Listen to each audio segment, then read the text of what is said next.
होणार चॅम्पियन. त्याच्या दुसऱ्या राऊंडचा हॉट सीटवर बसण्याचा मान मिळवलेला आहे तो दिव्यांश जैन आणि दिव्यांश तुझं खूप खूप अभिनंदन. दिव्यांश, तुम्ही पहिल्या प्रश्नासाठी रेडी आहात? हो सर. ठीक आहे. आपल्या स्क्रीनवर पहिला प्रश्न आहे. पुढीलपैकी भारताची राजधानी कोणती आहे? ए पुणे, बी दिल्ली, सी भोपाळ, डी मुंबई.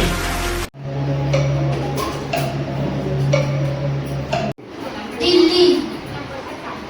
बरोबर उत्तर दिव्यांशने दिलं आहे. पुढीलपैकी जगातील सर्वात लहान पक्षी कोणता आहे?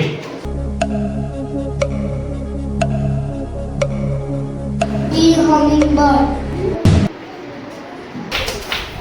सौर मालेतील कोणता ग्रह लाल रंगामुळे ओळखला जातो? मला ऑडियन्स मोर घ्यायची आहे. मंगळ असं उत्तर आलंय.